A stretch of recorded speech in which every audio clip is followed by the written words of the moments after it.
Hi, everyone. My name is Allie Johnson, and I'll be moderating today's webinar. I'll begin by introducing the Capital Pathways program, introduce myself, and then pass the mic to our wonderful guest speaker, Blake Quesenberry. He's a Capital Pathways business advisor and CPA, and will introduce himself and take us through a presentation on organizing your business finances. As we go along, please feel free to ask questions using the Q&A function, and we'll respond to them at the end of our session. For any questions that we don't get to in this webinar, we're happy to address through our no-cost one-on-one services or connect you with resources that can help. We'll share a recording of this webinar and slides as part of a follow-up email. So what is the Capital Pathways program? It's a program funded by the U.S. Treasury SSBCI initiative, sponsored by the Virginia Department of Small Businesses and Supplier Diversity, and hosted by the Virginia SBDC and George Mason University. We'll start with the program overview, then go through eligibility, and finish up with an outline of the services that we offer. Capital Pathways is a no-cost, specialized SBDC program that helps small businesses build the systems and habits needed to become capital ready. This matters because businesses who are not capital ready are less prepared and can often self-select out or fail loan applications. And these early failures correlate to a lack of adequate capital. Higher cost alternatives don't build long-term capacity, and ultimately, only about half of the loan amounts requested actually reach small businesses. To put things in perspective, about 25% of small businesses need access to financing for growth and preserving cash flow.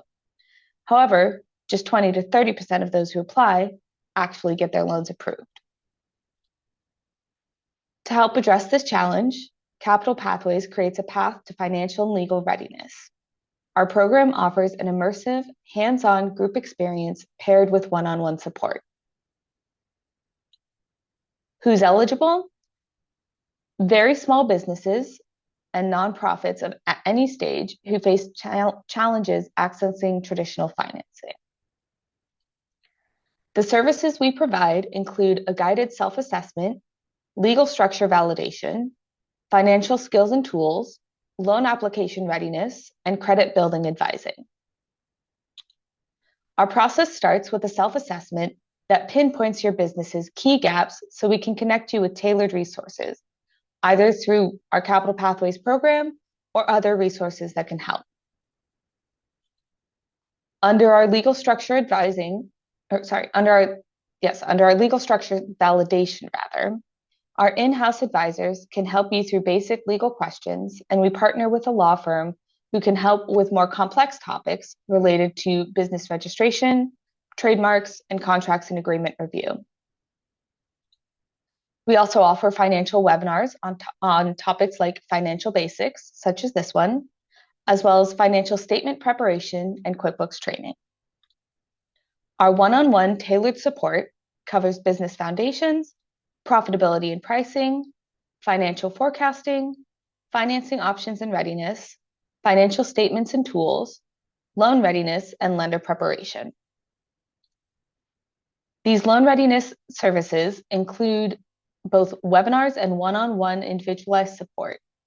And these webinars cover topics such as what lenders look for in loan applications, interactive mock loan interviews, SBA loan options, and sample application analyses. We also partner with a lender who can provide one-on-one support to those looking for capital.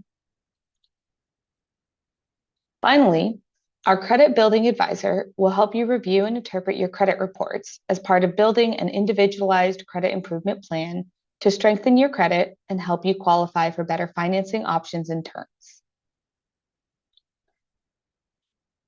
If you're interested in getting started with the Capital Pathways program, you can reach out through our website at virginiasbdc.org/programs/capital-pathways, or you can contact me directly at capitalpathways@virginiasbdc.org. I'll share my email and our website in the chat for all of you to have.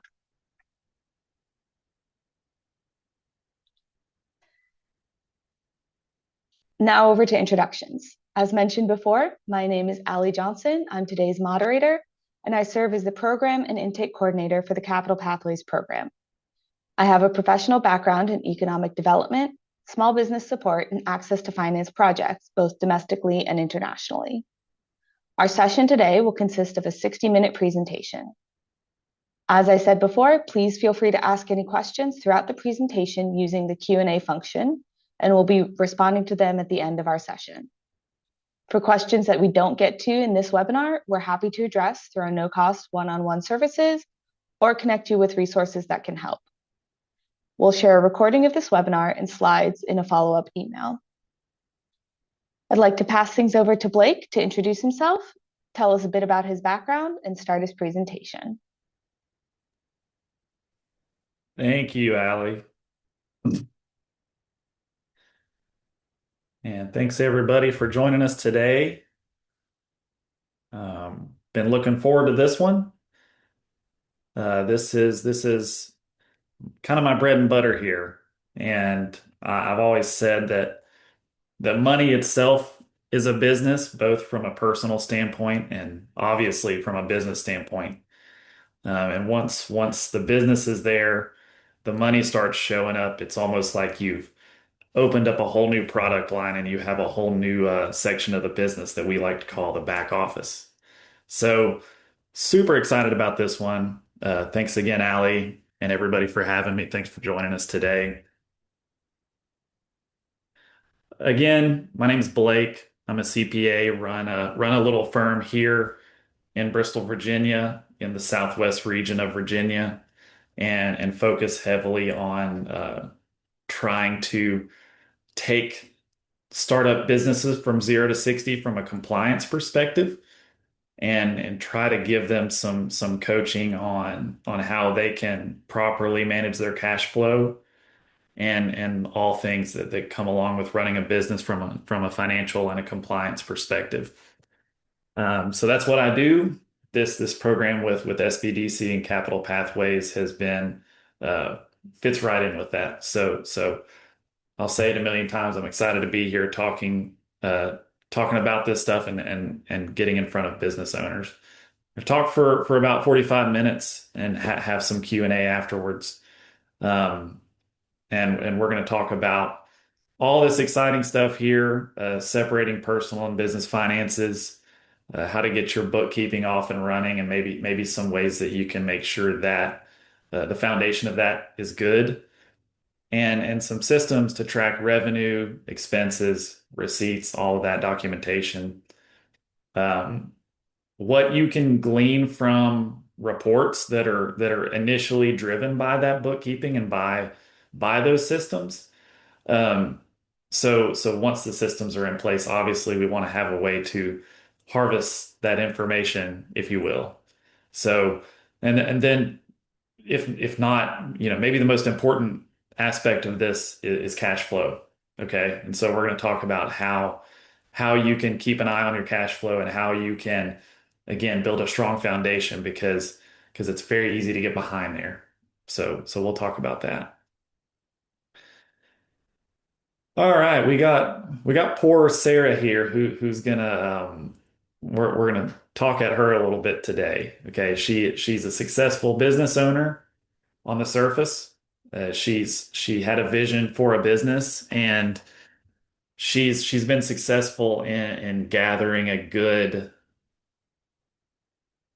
I'm sorry, Allie, can you tell me if my slides Yeah, are changing?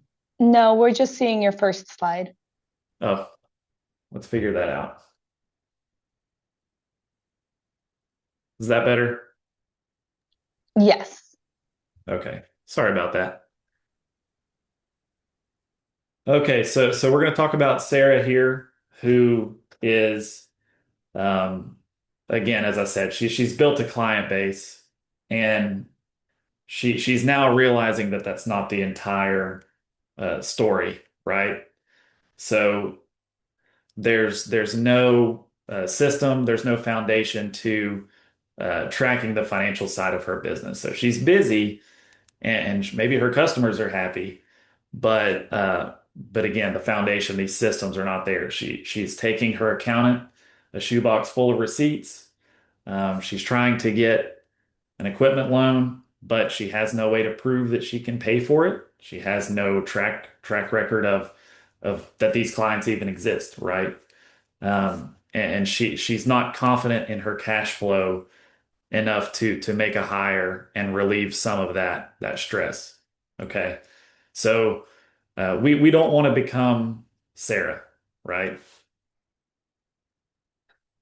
And the core problem here for Sarah is that she's reacting to financial fires instead of preparing for them, right? And that's natural. Again, a lot of business owners who are just starting out, there's really not a way to anticipate everything that can happen. So we're not surprised here when a business owner comes across the desk that needs a little bit of help, and that's very natural. But we, as quickly as possible before things get out of hand, we want to become proactive. We want to prevent those problems from day one, stay prepared.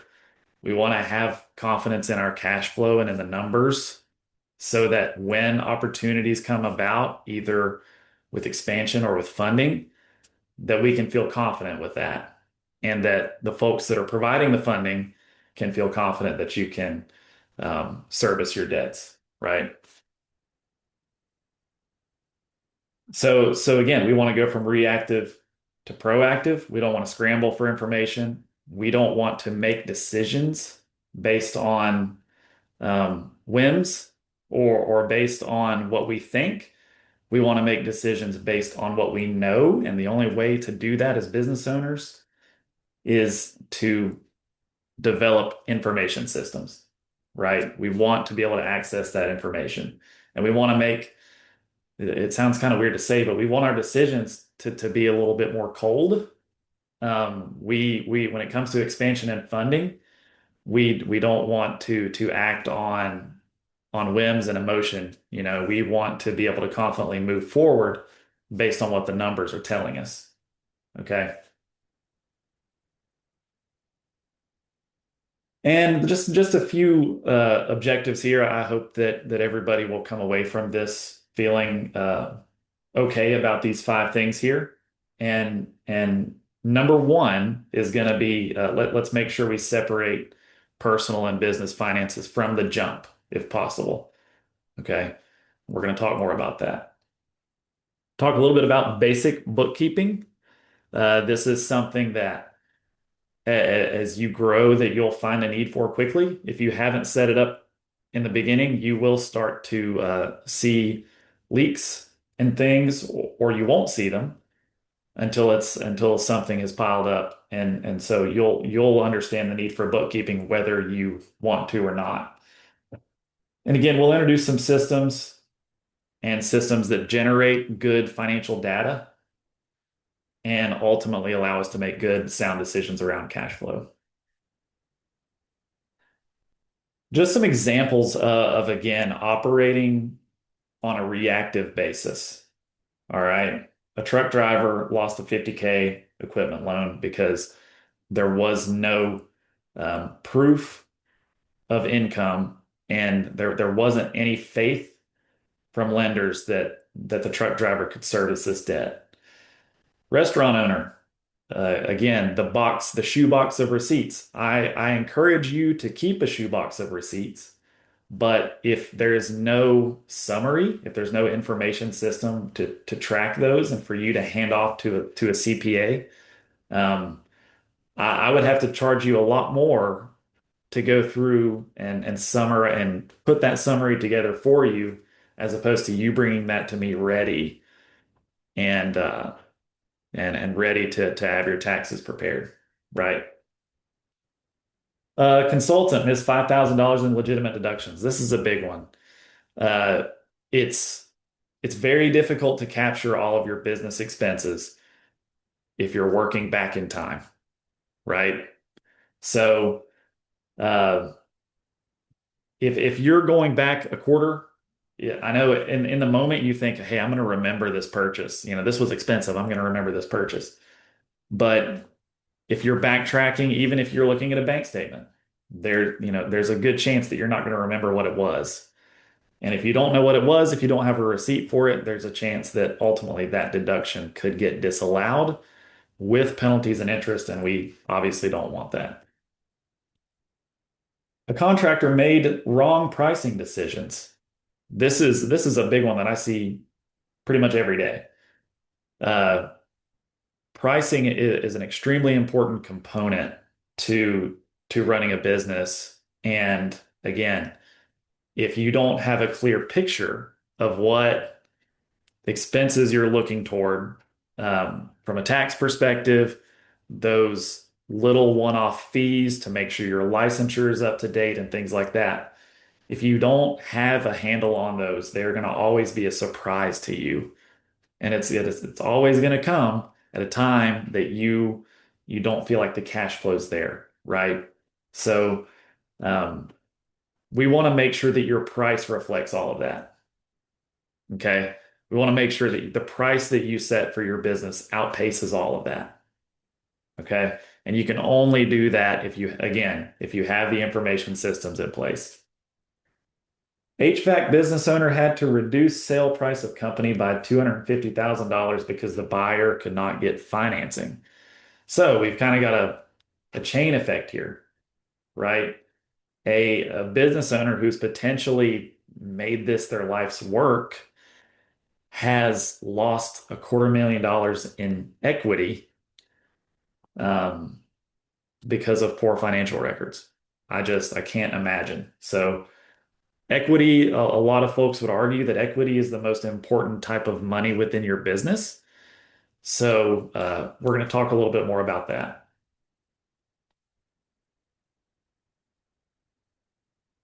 And this is for proactive decision makers, right? This is what could happen if you have a good, solid information systems foundation and you manage proactively, right? So food truck with organized finances, 85K expansion loan in 3 months. And that just comes from confidence in the information on both the business owner side and the lender side.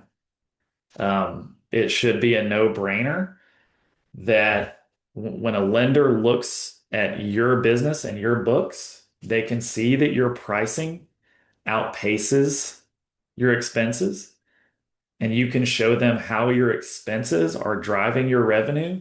And you say, hey, well, if I just plug in, if we expand our expenses a little bit, it's going to send our revenue here. And a lender can have faith in that. And a lender can say, hey, well, I see what they're saying. It's worked so far. If we expand, they can still service their debt, right? Contractor that use real cost data, just a little tweak here, 15% across the board can be the difference. Not saying that everybody should raise prices. Okay, that's not always the answer. But especially in volume-based businesses, a tweak to pricing can really change the game and can honestly save a business in a lot of ways. HR consultant built cash reserves and weathered slow season confidently. Again, that's just a cash flow thing. It's just understanding where your expenses come from and preparing yourself for potentially slow season, right? And a photographer paid quarterly estimated taxes and stopped worrying about a massive April tax bill. This is where I can kind of ruffle some feathers sometimes. Okay, I deal with a lot of folks who, and I understand, wanting to keep as much money in house as possible, especially if you're earning interest on it. But um, having an understanding of where your business sits, right? If that $20,000, and it goes up, obviously, that big tax bill at the end of the year is never going to stop being a bad surprise for you, okay? Until you spread it out. Because you want to have a clearer picture throughout the year of what your from a net equity standpoint. You don't want to have liabilities sitting in your bank account and making decisions with that money being there, right? I'm a huge proponent of going ahead and setting up a system for paying your taxes and not just saying, "Hey, I'm going to hoard this until the end of the year," right? I think it just drives better decision making. Separation, clean separation from the jump is just a massive deal. And I could spend a day talking to you about downstream, especially in this day and age with technology, where things are filed automatically, where you can get a lot of clerical work done without doing anything, right? But if your bank accounts, your companies, and your personal finances aren't separated, there are so many problems downstream with your ability to set up those processes to have this stuff done for you. So this has become, especially over the past few years, um, endlessly important if it wasn't already. Okay.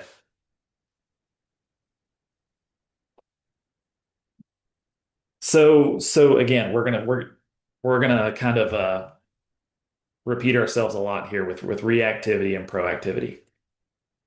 A lot of folks say, "Hey, I'm just gonna run this business out of my personal account for a while, and once it gets to this point, we're gonna switch." Well, at that point, they get to that point, and they've got auto drafts coming out of their personal account and all of these things that make it more difficult for them to make that transition. So there are a lot of business owners out there who are still commingling business expenses with personal expenses, right? And that's a problem in a lot of ways.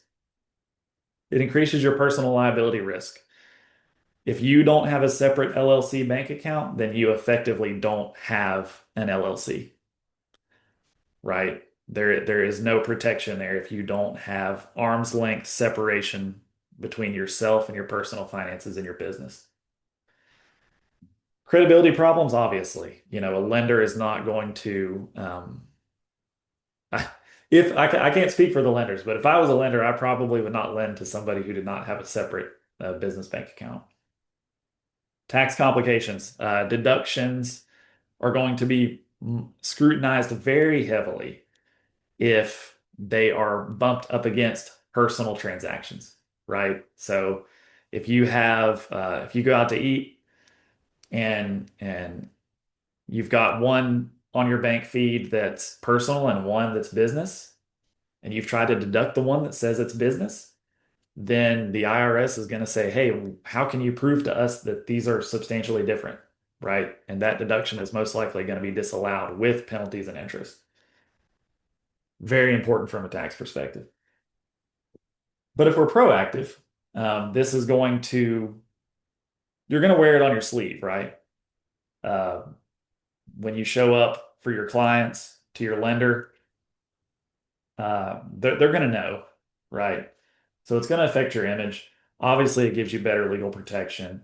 Your compliance is going to be so much simpler, and you're going to spend so much less time trying to set up these processes if everything is compartmentalized properly. And you're going to be able to hone in on those growth opportunities. Okay. Again, you need to know where your business stands on its own, not where your personal expenses plus your business expenses stand, right? You need to know where they each stand independently. And the lender is going to want to see that as well. And it's non-negotiable. Like I said, if you don't have a business bank account and you have an LLC, you really just don't have any protection. And that's kind of the whole point of an LLC, right? So mixing these can pierce the corporate veil in the event of litigation or a lawsuit. Okay. We obviously don't want that. Virginia tax reality check here. They're Virginia is they're very communicative about taxes. Okay. I talk to them a lot for clients on behalf of clients, and they're on top of it. they're well staffed, and you're probably not going to get away with stuff in Virginia. Let me just say that. But they're great to work with. Okay. So if you keep this stuff clean and separated and you're willing to work with the state, you don't have to worry about it. Like I said, great to work with, but they're also not going to miss this stuff and let it get by them. Okay. And again, professional image, professional credibility, banks will recognize serious business owners. And just keeping everything separate eliminates a ton of confusion downstream. I wish I had a full day to talk to you guys about the ins and outs of 1099 issuances, W-2 payroll issues with companies that try to run everything out of the same bank account. In the age of technology, it's almost impossible once you start to grow, right? And how do you implement that? How do you implement that separation from the get-go? Okay. Obviously, open a dedicated business checking account. You're going to need, if you have an LLC, you don't have to have an LLC. Okay. But if you do, you're going to need an EIN number to open up an LLC bank account. So go to your bank with that EIN number and get that open as soon as possible. Just rip off the Band-Aid. If you are planning on pursuing funding, obviously you want to be careful with this one. It requires some discipline, but if you're looking to secure funding, often getting a credit card early and starting to build that credit will help. Okay. Set up business payment processing. This is huge.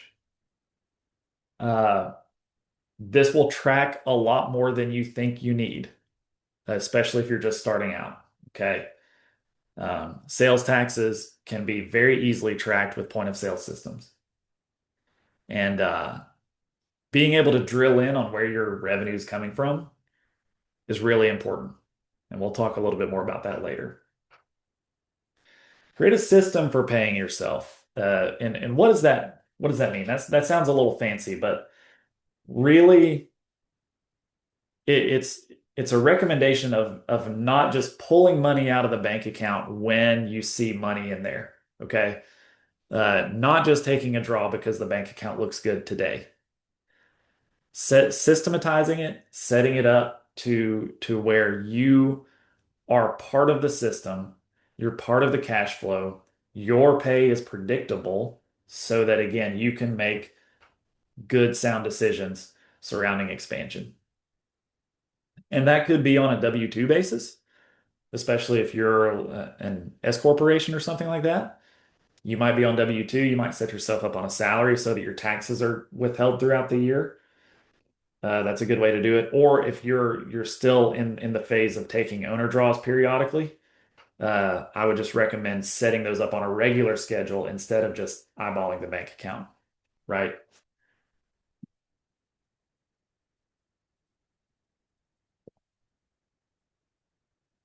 Update automatic payments and subscriptions. Again, the sooner you have this set up, the easier that's going to be. Uh, it's it's kind of a nightmare, if you operate a business for a few years and get all those things set up on the wrong account, getting it changed is just something that nobody has time to deal with. But we got to do it. Okay.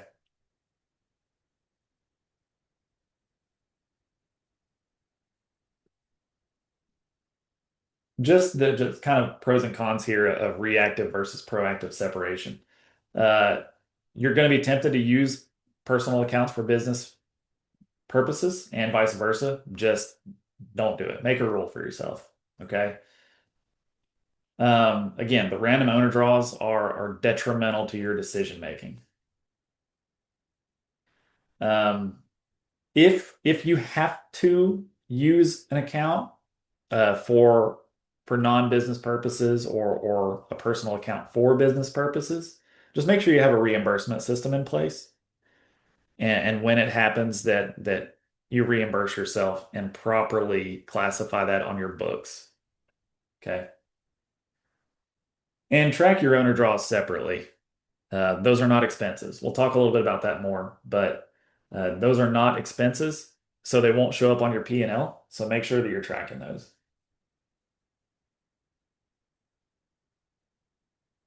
So I keep mentioning information systems, right? And bookkeeping is one of your information systems, and you're going to need it sooner than you think. A lot of folks do their bookkeeping at the end of the year, and this is you're never going to be to the good from a tax perspective here. You're never going to remember all those expenses, even if you have those bank statements. You unless you have a photographic memory, you're not going to remember what all of them are. Okay. And again, if we do this proactively, if we have this set up from the jump, then when opportunities come for expansion, we can go confidently forward in that direction. So what are the what's the process here of improving your bookkeeping processes? And kind of the worst case scenario here is um, not to step on any toes. This is something that most business owners start off doing, right? Well, it's easy to jump into this mindset of my bank balance is my income, my net income, right? That's all I need, right? Just the money in minus the money out is what's in the bank account. It sounds that easy, but that just doesn't tell the whole story. Okay, so that's level one, running business off of your bank balance, making your decisions by looking at the amount in the bank account. But once folks start to learn a little bit more about the difference in expenses and revenue and equity, maybe a balance sheet item, they say, hey, well, I need to actually track legit revenues minus expenses without having to factor in draws and things like that. Because from a tax perspective, for most small businesses, it's all about the profit and loss. So revenue minus expenses. So level two of this is starting to track revenue and expenses. Okay. And that's a good thing. For a sole proprietorship, sometimes that can be enough, right? But often you're going to want to go even deeper than that with spreadsheets that separate your expenses into categories. Now, in tax time, if you don't categorize that, your accountant's going to have to do it anyway. Okay. Um, we don't want to just have one big expense category that says expense. That's not going to float well with the IRS. So we want to start categorizing those. And that also will help you drive your decision making, right? And be able to run analytics surrounding uh, your monthly expenses, right? And where's the money going? What category is it going to, right? And level four would be something like QuickBooks, um, or Zero, or even um, Square has some components of this, right? So investing in some software, some low cost software will feel like a huge jump in your ability to track what's going on within your business, right? And level five would obviously be, a more robust, maybe a higher tier of QuickBooks. Maybe you decide that there's something unique to your business that you need to track more closely, and you want to start investing in that. And of course, it goes without saying this corresponds directly with your how heavy you are transactionally, how much revenue you have, right? The more you make, the more work you do, the more you're going to see a need uh, for these processes. So for a million reasons, we want to keep track of dates, right? We want to make sure that we um, match up our revenue and expenses when they're happening. That's a big focus in accounting as a profession in general is matching up revenue and expenses. So we want to make sure our dates are tracked. We want to know when things happen. Want to know who we paid because everybody, we want to know again, where's the money going? Where are the big deficits and what's going on with our business? Where is all the money going? So we want to be able to look at vendors and say, hey, who's pricing us too aggressively, right? And again, it goes without saying, track the amounts, put in a clear description. Try to do a little better than just, when you get if you use QuickBooks, um, when your bank feeds in a transaction and it's got a million characters in it, it's like, try to do a little bit better than that and make it clear what you've purchased, right? Some common expense categories here. I'll actually say cost of goods sold is still a thing, obviously, but for small businesses, this has become less of a common tracking method because now even inventory-based businesses that are under like $25 million don't actually have to track inventory. So um, a lot of folks that have used cost of goods sold in the past are now just putting those expenses into incidental supplies because tracking inventory, cost of goods sold that's flowing out, and tracking ending inventory is no longer a necessity for a lot of small businesses. Um, so it might save you some time if that's something you haven't switched from yet. It is a time saver to track that as an incidental expense. Office supplies, equipment, marketing, advertising, vehicle, a little bit tougher to track. We'll talk a little bit more about that. Professional services, insurance and utilities, and owner draws. Owner draws, like I said, that will not be a profit and loss item. That will not show up on your profit and loss, and it should not reduce your net income. If you're booking owner draws as an expense, as wages, then you're probably messing up. So, but you do want to track those. You want to know how much you've paid yourself, and when you look at the bank account and you're like, where's all the money gone? If you're the culprit, you want to know that too. But really, for small businesses, a few expense categories is usually enough. Okay. Define revenue categories. So simple example of this is just track service-based sales separately. Product-based sales should hopefully be tracked by a point of sale system that will make filing sales tax easier in the state, right? But overall, we don't want to get too crazy with these because it just muddies up the P&L. So a couple of different revenue accounts should give you enough information to know, hey, this money is coming from this strand of the business or another one, okay? And pretty much the same deal here with expenses. We don't want to get too crazy with it. Obviously, we want to track things as cleanly and closely as possible, but we don't want to confuse ourselves. We definitely don't want to confuse anybody else, but we can also confuse ourselves with these things.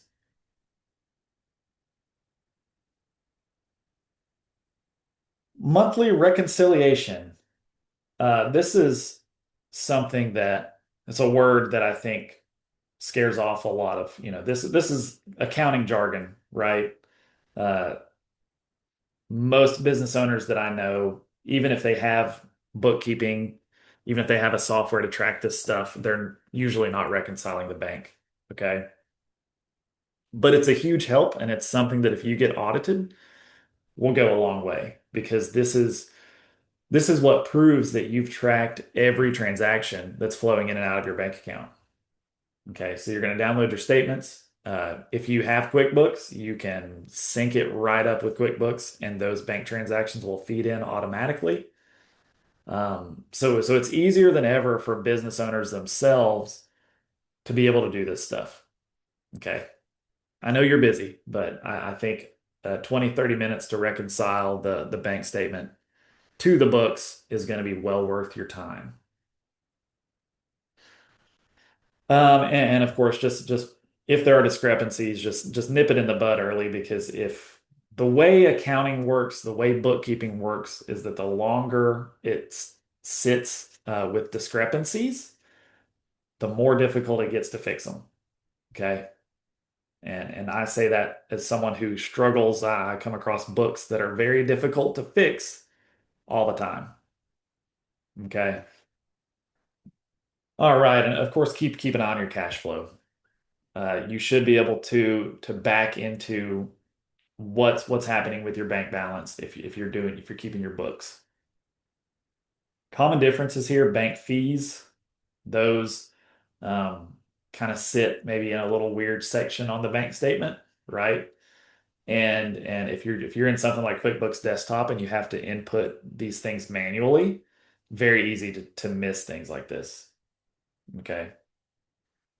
Deposits are really easy to get out of whack with because if you're in QuickBooks and you're invoicing, it's going to be booking revenue as you're invoicing, and when you mark those invoices as paid, but you're also going to be depositing stuff in the bank most likely. So very easy to double book revenue. So you want to make sure that again, reconciliations, you want to make sure that's happening. That'll fix that.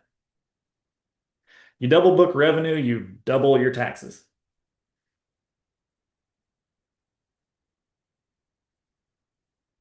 Okay, time saving system. So this is, I think, all of you, if I'm a business owner, I know how closely it interfaces with the rest of my life, and any opportunity to save some time and spend more time with family is endlessly important. So again, if we systematize this, we're going to be more likely to be able to detach from it. Okay. So consistently update revenue and expense.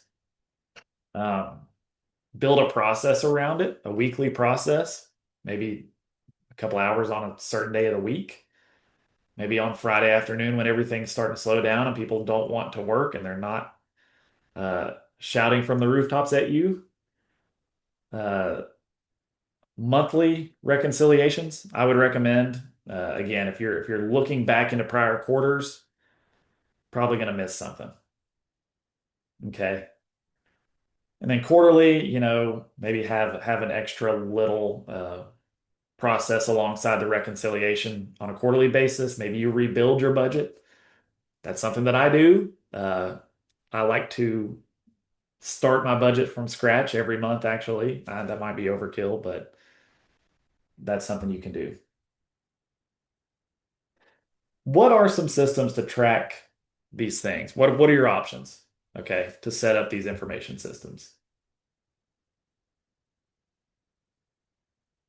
And this can vary wildly by industry.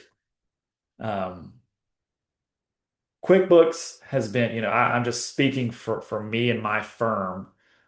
QuickBooks makes it difficult to be with somebody else, okay? Just because of how easy it is to access help and how often you can find somebody that's dealt with the same thing, right? So for small businesses, you know, QuickBooks it is good. It gets the job done. It's got its problems, but QuickBooks is what we spend a lot of our time in. There are other alternatives such as Wave or Zero. Those actually I think are a little bit more affordable, but just a little bit more difficult to get help and find somebody that has applicable experience with those. But I would love to see those become more of an alternative for folks. Okay. But then, you go down the list here of different types of industries. There's usually a software that is specific to that industry, right? Obviously, Square has kind of a stranglehold on uh, the restaurant industry, right? And product industry. And Shopify kind of has a stranglehold on retail online industry, right? So, and some of these are more point of sale systems, and that's not going to give you quite so much as QuickBooks from a tracking perspective. But point of sale systems, again, are great if you have to remit monthly sales tax. They will collect it for you. They'll track it for you. And then you can just export a nice report, give it to your accountant, or if you do it yourself, uh, just take that report and run with the sales tax. Okay.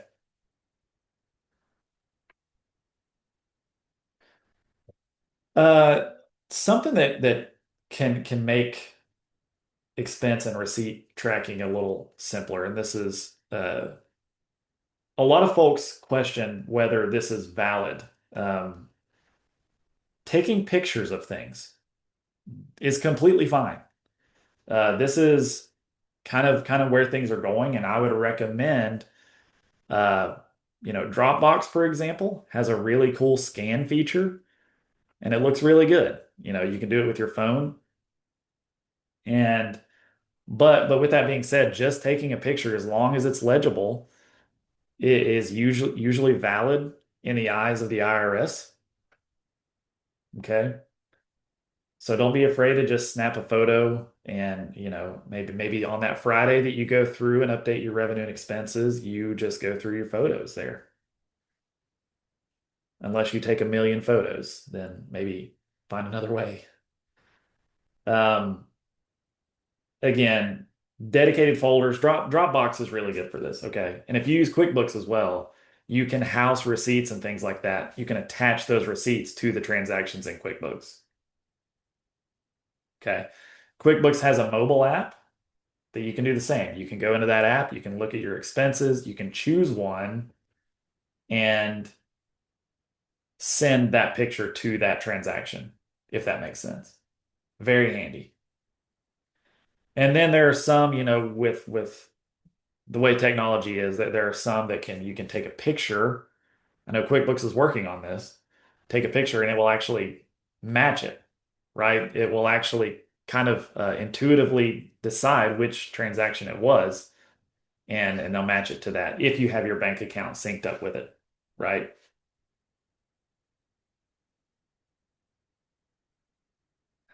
If you can write on your receipt, if you go out to eat and it's business related, something like that, just make sure you write on your receipt who you were with, the business purpose of the meeting, things like that. Any extra documentation or goodwill that you can show on things like that will go a long way. Talk a little bit about mileage tracking. This is one that I struggle with because I do a lot of little small trips back and forth. And sometimes I wonder if it's worth it, right? But because there still really isn't a great, efficient way to do this automatically.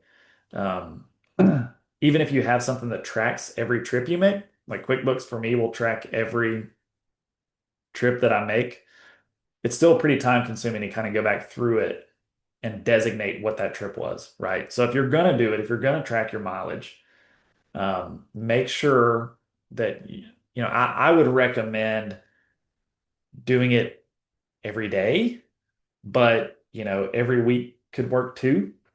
So just keep a handle on it, because again, this is just really difficult to go back and look into after the fact, right?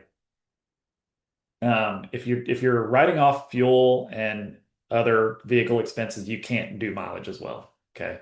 If you depreciate your vehicle, you can't do mileage as well, right? Keep a daily cash log. Again, that if you use QuickBooks or some other accounting software, you're going to run into trouble if you're depositing big lump sums of cash. So if you have a cash log that actually designates, hey, this customer paid this before you deposit it, when you go to match it up in QuickBooks to your invoices or to your bank feed, it's going to be a lot easier if you have that cash log to bump it up against, right? Home office deduction, you can calculate, your rent, utilities, and insurance and things like that, and based on the square footage of your home and what you use for your business, you can write off some of those if it's exclusive for business use. Okay. And you want to be reasonable with that. Or you can use the simplified method of $5 per square foot. And that's the one that I use. Okay. Just a lot simpler. Mixed use items like your phone bill, your internet, where you say, hey, well, I use 50% of my phone bill, 50% of my internet for business. That's okay. We don't want to commingle things, but that's generally okay for you to set when you fill out your taxes to include half of that phone bill, half of the internet bill for business use, right? Like, I just want to flag that we have about 10 minutes left in our scheduled window and we have a number of questions. Um, Uh-oh. if folks are able to stay on after 1 o'clock, when we're scheduled to end, we can happily extend through there. We have about 30 minutes of wiggle room for that. Just wanted to flag to you that we do have those questions outstanding.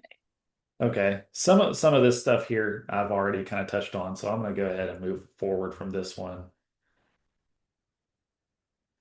I do want to talk about this. We'll try to get through it quickly, but I do want to talk about reports, okay? Because this is what you're going to use to make those big needle moving decisions, okay? Um, just a yearly profit and loss is probably not going to do you, okay? Uh, at the end of the year, and throughout the year, I think that it's beneficial to run a P&L for the month to help you understand your cash flow, um, and also to bump that up against maybe the prior year, you know, because if you're at a deficit in the current month and you weren't the prior year, then we need to research what's going on. Okay, so this is all about cash flow here. Okay.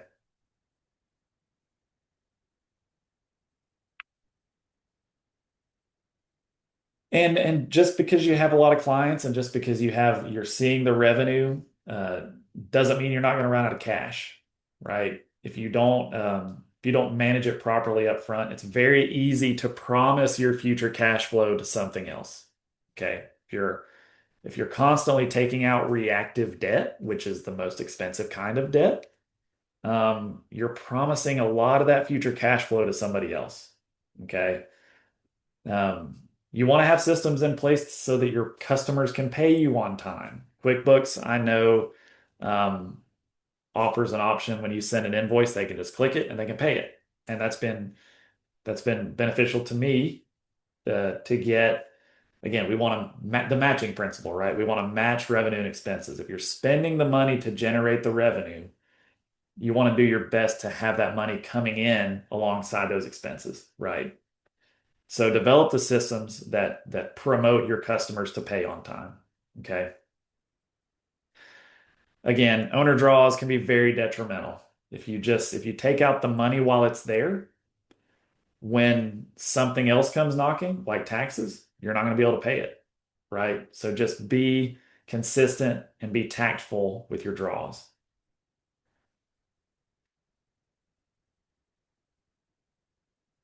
We'll call it on that one. All So righty. yeah,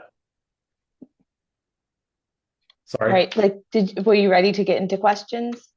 Uh, I just want to say one thing about this. With the income statement and the cash flow or a budget, go ahead and bake that in. Again, we talked about the time saving systems. It's worth going ahead and digging into those weekly or monthly. Um, don't let the performance of the company go by either. Okay. Wonderful. All right. So I do know that we only have about 5 minutes left in our scheduled time, but just wanted to reiterate that we do have some time to get through these questions if folks would like to stay on. And we will be including the question and answer portion as part of the recording that will be sent around. So with that said, we'll get started into questions.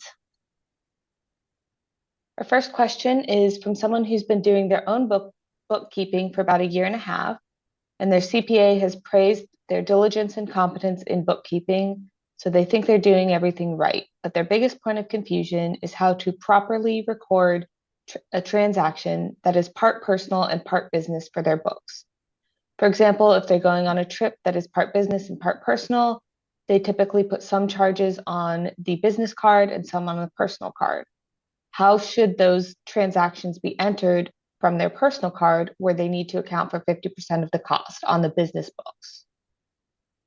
Okay, so a couple of options here. So if a business transaction gets paid from a personal card, then you need to reimburse yourself from the business. And then on your books, that reimbursement can be booked as an expense for whatever that purchase was, right? Now, if you use a business card, let's just say that there is a purchase you make with the business card that is half personal. You should, if you use QuickBooks, for example, you should be able to split that transaction and you can set up an account called personal expenses or owner draws. Um, the only downside of that is that it's just going to reduce your equity a little bit, but so does an owner draw. Okay. So if you're taking money out, it's basically just going to be the same effect. But if you yourself reimburse the business at that point, then that's going to increase your equity. So it can just be a wash if you have proper reimbursements in place. But it's okay to split that transaction between whatever expense category on the business side, and then putting the rest of it in a personal expense account or an owner draws account, if that makes sense. Yes, I have a related follow-up question. To clarify, if an owner's draw is uh, listed as an expense or qualifies as an expense, or is it something else? An owner draw is not an expense. So if you own your business, let's just take a sole proprietor, for example, or a single member S corp or a disregarded entity, something like that. If you own the business, you're not taxed on the money that you take out. Okay. That's only if you're on W-2. But even so, yes, a W-2 wage would decrease your income, but an owner draw does not. So as a business owner, you're not taxed on the money that comes out of the business to you.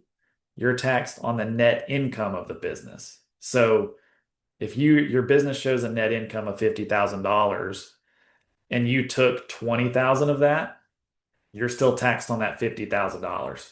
Okay, because it's your business. Um, Now, if you're an S corp or something like that, that's a different conversation. But for the most part, as a small business, you're going to be taxed on your net income and not the amount that you took out of the bank account. Okay. Thank you. Yep. Next question is, would you recommend keeping your business account in a separate bank from your personal one? I wouldn't. I mean, if you like the bank, it's really important for a business owner to be able to correspond with their bank. So if you feel comfortable with them, it could make things a lot easier, like when you're syncing it up with QuickBooks and things like that. If you do need to reimburse yourself, that could be as easy as just making a transfer between bank accounts, right? There's nothing saying you can't do that. That's still an arm's length transaction if there's transfers between accounts, right? So that's completely fine. Thank you. Next question is it okay to have a business credit card instead of a business checking account?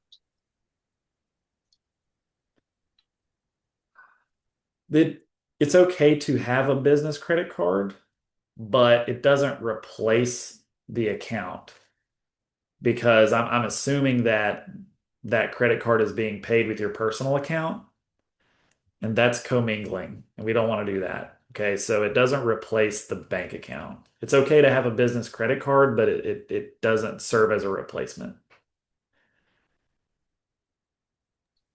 Thank you. Yep. And similarly, do you recommend having a separate credit card? I'm assuming business credit card.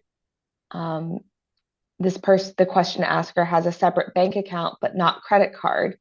So they end up making transactions from their personal credit card.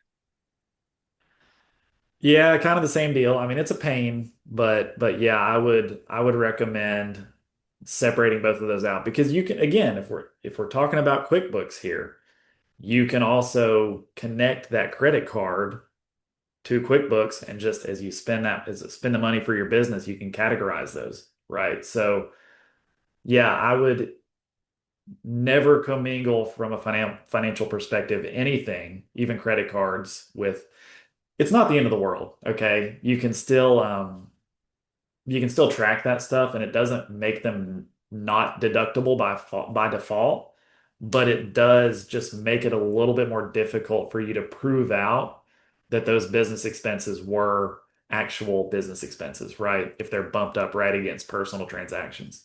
So I would definitely recommend getting a separate business credit card. Thank you. Um, Next question is when you're brand new and need to quote unquote lend your business some money, what is the best way to label that in the LLC or business bank account since it's not really income? That would be an owner's investment. That's going to directly increase your equity, but it's not revenue, so you don't pay taxes on it or anything. So that's an owner's investment, which is just the opposite of an owner's draw. So that will not show up on your profit and loss. Got it. Next question. Is it okay if owner draws are transfers to a personal account, or should a business account be in a totally separate bank, which we already discussed? But further, are online transfers versus in-person transactions better or worse? Online transfers are fine.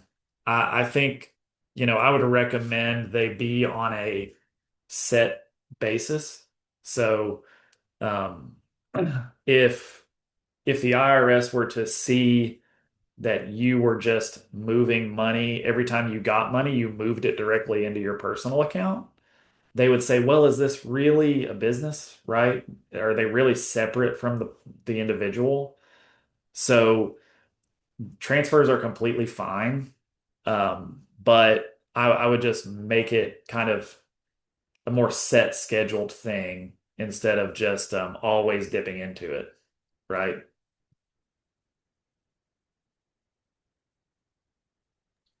Thank you. We've got a number of questions coming in, so just give me a minute.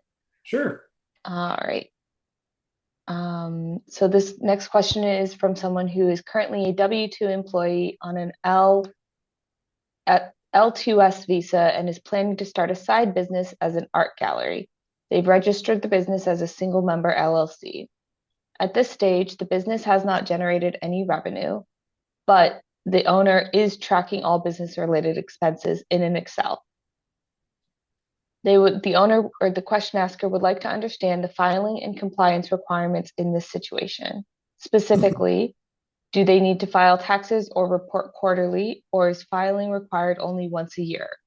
Are there any specific obligations I should be aware of, or the asker should be aware of, even if the business has no income yet?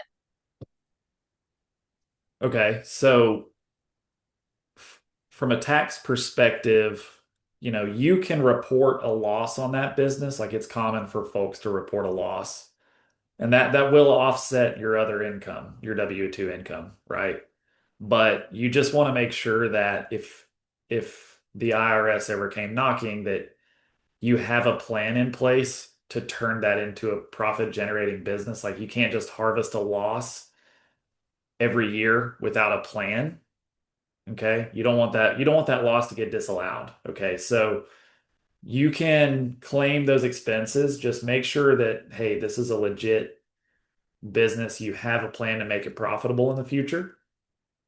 Um, Quarterly taxes, you don't have to worry about until you have a tax liability. Okay.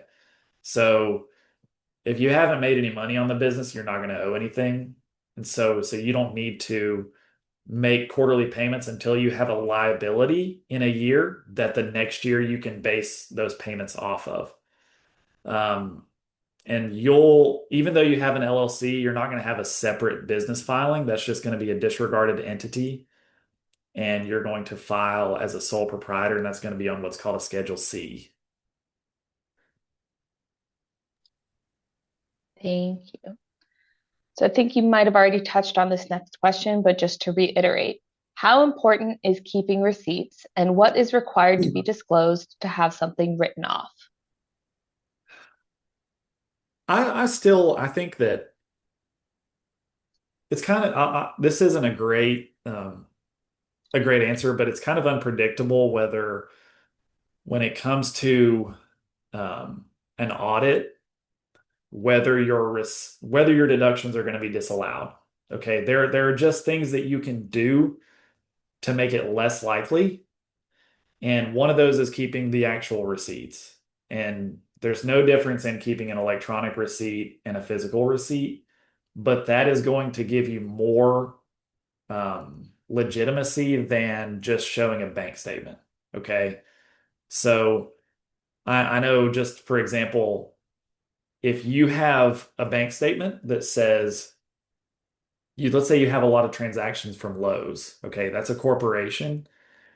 The IRS probably isn't going to scrutinize those too heavily because, they know you can go and access those receipts retroactively if you need to. What they're going to really look at are local vendors and things like that. So I would just say best to be safe and keep the receipts. Because technically, if you don't have the receipt, then technically they can disallow it. Okay, there's still really nothing that says, hey, a bank statement is sufficient. So just to be safe, I would recommend keeping the receipts. Thank you. Next question is if someone incurred several expenses on their personal account when starting up their business, i.e., training, website, various memberships, how should they account for those once their business account is open and when, at the point where they anticipate having business revenue? Um, that's common. Like I don't think it's anything to worry about. You can still the big question is whether or not you're going to claim deductions on them, right? So if you're going to claim deductions on them, you just want to make sure it's documented. And just technically here, if let's say you got sued in the time frame of deducting those expenses from your personal account, then maybe that could pierce the corporate veil if you got sued. But the chances of you getting sued at such low volume, yeah, are basically nothing, right? So it's very common for stuff to kind of be commingled at first, and you just clean it up. And then if let's say that next year, if there was some litigation, but you had cleaned it up quite a bit, they're not going to go back to that previous year and say, hey, this because of that, they're disallowed. They're going to look at that time frame that the litigation happened, and you'll be okay, right? That's what they're going to focus on. Thank you. Next question um, is from a business owner who is filing as an S Corp after several years as a single member LLC. What is the difference between business expenses and reimbursements to the business owner as an employee, and which is preferred? So it's really going to show up the same, right? So if on your books, so technically, if you um, make a purchase with your personal card, and I'm assuming that you've got separate accounts now, okay? That's the caveat here. If you have a separate business bank account and you spend money out of your personal account and you reimburse yourself, you would just book that reimbursement, the money going out, as an expense. Okay. Um, Now, if it's in the same account, if you're saying, hey, um, let's see, you bought something out of the business account, which also serves as your personal account, and then you reimbursed yourself, well, that just doesn't work. I'm not sure if that's what you're insinuating. I think that makes sense. Um, moving on to the next question, it's about mileage. Um, what counts for mileage in an LLC or an S corp? Does that include things like driving to work or specifically business related trips? Yeah, it's got to be business related. Like if you go to a conference, that's deductible mileage, right? Um, Going to and from your normal office is not deductible. Pretty much anything outside of that is. There are some caveats, but generally, um, commute to and from office are not deductible, but anything outside of that, let's say you're running to the store to get supplies or something like that, those would all be deductible. Good to know. So, next question is whether you, Blake, have a sample expense and revenue template that you can share or recommend. I do. I'd be happy to. I don't know if that's something that I could send to you, Allie. But I do have, and it actually, if you want to use it to do bank reconciliations, it's set up to do that as well. Yeah, if you send that to me, I will happily include that in our follow-up email as a Okay. handout. Um, and I think you might have touched on this question in the presentation, but just going to follow up on it. What do you think of using a personal cell phone to spare the extra cost of a dedicated business cell? That's fine. And things like that aren't going to uh and again, we talk about liability, like litigation and liability aren't as common of an issue as people think. Okay. Not that we shouldn't take them seriously, but generally there's not a lot of scrutiny against, if you have a group family plan phone and then you set up a new line for your business and you write off the cost for that line, that's completely fine. It's just going to be separately itemized on your tax return. Okay.